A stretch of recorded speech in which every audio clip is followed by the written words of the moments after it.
Hi guys, welcome back to Rose and Jones. So today I'm going to be filming a tag video. I'm finally getting around to tackling some tag video. One, I'm going to do one, I'm not going to do them all. I was tagged by Tony at Fragdicted, and it's actually one that I've seen other people do just here and there on YouTube, and I just was hoping someone would tag me to do it because it looked really good fun. Of course, it is the 12 monthly fragrance tag, 12 fragrances for 12 months. So I haven't tried to limit my choices in picking either just niche or just designer. One thing I tried consciously not to do is to choose all the typical fragrances you will see on this channel. I tried to keep it a bit fresher.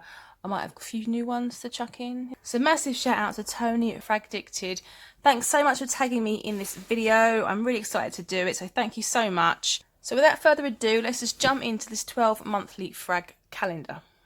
So jumping straight into the month of January, I've chosen a fragrance which I did enjoy wearing actually a lot at the beginning of the year. So January is one of those months where you've got a lot of regrets over what you've eaten. You're probably thinking about detoxing, you're feeling a bit lighter in the pocket because of Christmas. New resolutions that you're probably still taking fairly seriously. You want to put the previous year behind you and just start fresh. I've chosen Jo Malone, and this is English Oak and Hazelnut. So I noticed that I pulled for this quite a lot at the beginning of the year because it's really refreshing and it's very like an astringent, it's very sharp and invigorating.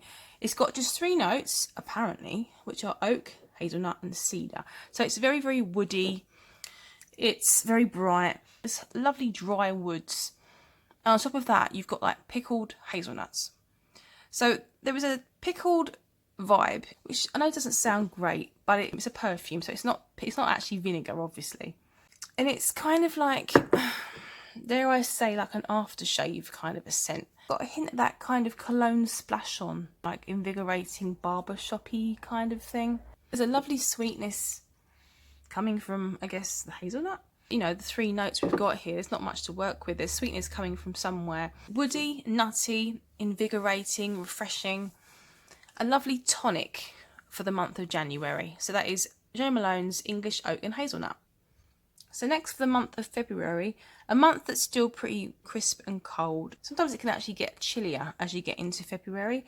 And of course the common significance of February is having Valentine's Day. That's influenced my choice, I guess, to some degree. And I've chosen a fragrance from a house that I'm really, really enjoying. It's the House of Nikolai, and the fragrance is called Violet in Love. So it's a pretty violet scent with a pretty name that's very relevant for Valentine's Day. This actually was a blind buy. I got this only recently. In fact, I got this last week. From what I'd read, I figured it was one that would be very easy one to love, very easy breezy. It's not a heavy fragrance at all.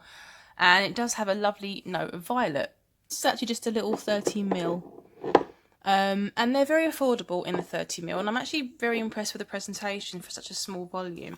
It still comes in a really lovely little box which opens out like a book, and you've got your little slip with you know, all the notes and whatnot on it. But it's a lovely presentation just for a 30ml and very affordable in that size. You can see here the notes are as follows. So violet is actually a flower that I really enjoy, and I enjoy wearing it in cooler months. It's often presented as quite a sort of heavy, powdery sort of flower, not one that you would want to wear when it's particularly very hot. And what I love about Violet in Love is it's actually quite an unusual take on violet. It's not heavy, it's not difficult to wear, it's still very easy, as a lot of Nikolai scents are very easy and very fresh. This is a fresh take on violet. You get a slight lipsticky vibe like you do when you mix violet and rose, but it's quite subtle. And you get a lovely freshness from lemon and raspberry in here. It's very smooth, and as it dries down you get this unusual kind of coriander note. At least that's what I can get on my skin. It goes very coriander-y. I really enjoy that because it's not heavy. It just gives it a bit of grit and a bit of edge. And this is a lovely, lovely fragrance to wear in that cooler month of February. So that's my choice for February. That's Violet in Love by Nikolai. So on to the month of March, and March is a month I really feel like everything's awakening, and it really is the start of spring. So I've gone for a fragrance which is just a lovely, bright, fresh floral. It's Ormond Jane and it's Frangipani. I know I have mentioned this a few times before. Obviously it's a Frangipani fragrance, but we've also got notes of lime, which does give it that lovely bright zestiness. You've got lime blossom, you've got magnolia. Just a beautiful, bright, fresh lovely floral with a spring in its step. It's got a slightly exotic scent in there.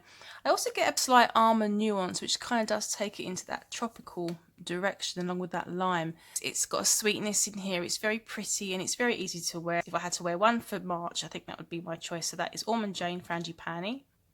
So for the month of April, I've been a bit cliche, and I've picked a fragrance based on the expression April showers. I'm happy to pick a fragrance which I associate with rain. I don't mind that at all. And everything wakes up when it's been raining. Everything's greener and fresher and lovely. So I've picked one from Parfum de Marly, and this is Athalia. It's predominantly an iris fragrance. There's also orange blossom, there's amber and musks in here. It's quite a powdery, not dry. I've said before, it reminds me of sort of rain, so it's quite a dewy fragrance. So it's like a dewy iris and hazy, like the scent of rain, just the scent of drizzle, I suppose, in the air. There's a sweetness in here, which I guess could be from the orange blossom. The musk is giving it that fluffy thing, but it's not a heavy powdery fragrance. It's got a lovely breeziness to it. For a month of April showers, that is Athalia. So for the month of May, I wanted to pick something quite rosy. It's a month that's not yet too hot. You've still got that lovely vibe from spring. It's just not quite summer. It's also the month where wedding season starts to get really, really busy. So my rose fragrance that I've chosen is by Maison Francis Kurkdjian, and that is L'Eau à la Rose. Such a pretty pink petal rose fragrance, relatively new to my collection. Grapefruit, sage, obviously rose, and there's amber as well. I do love a grapefruit note, I must say, and it doesn't overtake anything in here, but it does give a lovely fresh lift to this rose. It's such a light, easy wearing rose fragrance. There's nothing too musky in here. The rose hasn't been paired with patchouli, which it often is. This is all about the rose in its most basic and weightless form. Just a breeze of pink petals that are blowing in the wind, and there's nothing weighing them down. There's just enough sweetness. There's just enough freshness. I think it's possibly the prettiest little rose scent I've smelt so far. I just wish it was a little bit stronger. But it's still beautiful, and this is a beautiful, beautiful fragrance to wear for the month of May. So that is L'Eau à la Rose, Maison Francis Kurkdjian. So next is the month of June. And June I think of as weddings and birthdays, and there's loads going on in June. It's officially when summer really is on us. It's also my birthday month, so I've picked something which is a bit bougie, not really an everyday scent. Parfums de Marly again. This is actually Cassili. I could have picked Delina because it is one that I absolutely love, but Delina is one I would reserve for special occasions. I'm always scared to wear it too much. Cassili is just got a little bit more of a relaxed feel. There's definitely something carefree and youthful about this scent. It's a beautiful, powdery, slightly tropical scent. It has cassis, frangipani, there's plum, there's rose. Also tonka in here, so there is that lovely powderiness from the tonka. Most people will say that this smells very peachy from the combination of plum, frangipani and other notes. If you're familiar with Delina and it's a fragrance that you love, you might recognise the same plush, velvety powderiness in this one. They've got that, they're sharing that quality, but obviously Delina is much more of a pink rose with all the other lychee and whatnot. This one goes in a more tropical direction with its fuzzy peach and frangipani nature. It's bright, it's carefree, it's a very plush, fruity floral that I would absolutely love to wear throughout June. So that is Cassili or Cassili. So coming into the month of July, it's starting to get hot. I mean, it's maybe not baking hot, but we're starting to get a nice bit of heat from the summer. So I've gone with a nice freshie here, one that I did actually enjoy an awful lot this July. And it is from Guerlain, and it's from the Aqua Allegoria line. This is Orange Soleil. This is an orange scent done right. Not trying to be too floral. It's not trying to be too tropical. It's just all about the orange. And you've got to love orange to love this. Blood orange actually. There's also bergamot, you've got pink pepper, there's mint in here, you've got tonka, also there's some musk. You've got the most divine and succulent orange. It's syrupy but not heavy, it's sweet but not cloying, it's fresh but it doesn't fly away, it doesn't leave you. It's got actually pretty good lasting power for an Aqua Allegoria. There's a creaminess in here, perhaps from the tonka bean. It's very succulent, it's very juicy. It's just a beautiful orange fragrance, and I really enjoyed it throughout July. So I can't say much more about that one. That's Aqua Allegoria Orange Soleil for July. Just moving into August, I've got another freshie. Now, this August, we're still in August, it has been the hottest on record, as far as I know. We had a week, we've only just come out of that week, I think 36 degrees Celsius. But I've got a fragrance here. It is by the House of Nikolai. I bought it at the same time that I bought Violet in Love. This wasn't a blind buy. This is Fig Tea, and I had a sample of this, so I knew that I loved it. And it comes with the notes. There's no actual fig listed, though it is listed on Fragrantica, but we'll just disregard Fragrantica because it's not always accurate. Confusing fig reference there, but what it is a very fresh tea. It's a citrus tea, but it's not lemon heavy, or it's not particularly citrus heavy. It's just a really bright, refreshing tea. There's a lovely sweetness in here. Note of osmanthus. Really lovely flower, actually, and it gives it a kind of soft, slightly apricot-y fluffiness. I don't know.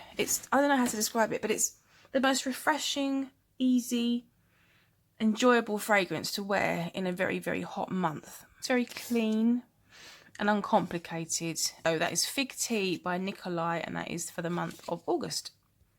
So September is the month I can relax a bit, because there's the sort of hope and promise of autumn.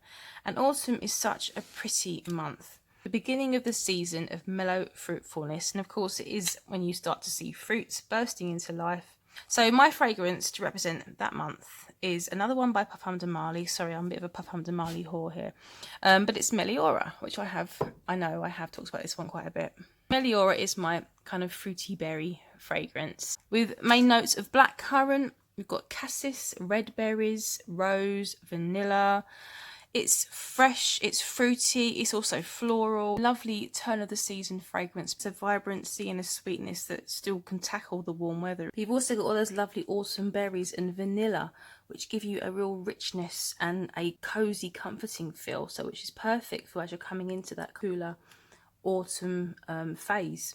Although it can be worn casually, it still has a class and elegance, which means it's beautiful for any occasion. But September for me is the perfect month to wear Meliora. The month of October, I've been possibly a bit lazy on this one, but I've chosen something which is a cult classic, to be honest. But I don't wear it very often because it's a scent that can get very heavy. But it is a scent I associate with something very specific that happens to be in October, and that is Halloween. And my Halloween fragrance is Lolita Lempicka Eau de Parfum. I always talk about the Eau de Toilette, but the Eau de Parfum I don't wear very often. It's very specifically rich in licorice, and that's not something I want to wear all the time. But something about this just puts me in the Halloween vibe and mood because it's dark and it's syrupy and it's sweet. And for me, October is just a build up towards Halloween. So I'd wear this for the month of October. So we have violet, we have iris, we have obviously licorice, there's ivy. It's like I say, it's very rich and syrupy. It's sweet, it's cozy and warming. It's got that whimsical, playful side, which is evident in the bottle design alone. Very unique and just perfect for the month of October. So Lolita Lempicka with specific emphasis on Halloween. So coming into November, starting to really feel the promise of the winter and the colder weather. People can start to look forward to their firework displays, bonfires, perhaps a bit of early Christmas shopping. That's when I think I'm going to start pulling for my gourmands. I've started to get a lot of vanilla based fragrances. That's kind of what I'd want to choose for November, is a vanilla based fragrance. Just picked one that I figured would sort of summarise all of them, and it is by Montal, and it is Intense Cafe. It's probably more rose based than vanilla. Of course, you've got rose, you've got vanilla, you've got coffee, there's musk, there's amber. It's very delicious. You've got a lovely hit of coffee when you first spray it. The coffee really is only there when you first spray it, but I don't mind that because I really enjoy the rose and that vanilla and that very strong Montal style that's very biscuity and very dense. Synthetic, yes, but in a very enjoyable way for me. It's a gourmand, it's very rich, it's very sweet, it's very cozy, it's quite sexy as well. It's a really popular one, this. I've likened this one before to dipping a jammy Dodger in a cup of coffee. It's also about the rose, and the rose is just beautiful. I think it probably is the main star in this fragrance, but like I say, it's a very gourmand fragrance, so in combination with everything, including the rose, it's just a stunning one for November. So that is my pick, and that is Intense Cafe by Montel. Finally, we have December, the festive month, the month where we overdo absolutely everything. Excessive drinking, excessive eating, spending too much money, attempting to see out and celebrate the rest of the year. And what a year 2020 has been. So I have no doubt that most of us are going to be looking forward to December. The fragrance I've picked to celebrate the entire month of December, and one that I can't wait to wear, I'm super excited to actually have it in my collection. It is by Maison Francis Kurkdjian, and it is Baccarat Rouge 540 Extrait. No question that I've built this fragrance up and put it on a pedestal, probably because of the hype around it, but it is an absolute masterpiece. Of course, the Eau de Parfum is the more iconic, but that one was a bit too abrasive for me. It was too harsh and heavy. This is Baccarat done right, in my opinion. This is the more refined, the less obnoxious version. It's ambergris, almond, saffron, jasmine, cedar. It is a beautiful bomb of both sweet and spicy and woody. Such a sexy amount of ambergris. Oh, it's just this beautiful combination of burnt candy floss sugar, but salty ambergris and divine luscious woods. It is very, very festive. It's festiveness from all the spices, and it gets an indulgent side from saffron and ambergris, and then rounded out and creamy with that almond and cedar base. Can't wait to start wearing this. It's my fragrance pick to represent December, and that is Maison Francis Kurkdjian Baccarat Rouge 540. There you have my year of fragrance, one per month. I think it's time to tag some other reviewers. And I hate obligating people, so there's absolutely no pressure. So the reviewers I'd love to see do this tag, I'm just going to list them on the screen. Love to see Casually Fragrant, Amy Loves Perfume, Lola's Scents, Olfactive Stories, I think it's Olfactive Files, Tara, The Centurion, Scented Snowdrops, The Burrow, Sensualize, Mersey Scents, and The Alchemist. I think that's very greedy, but they're all the channels that I'd absolutely love to see do this tag. That's all from me. I'm going to leave you there. I hope you've enjoyed the video. Take care, guys. I'll see you all in my next one.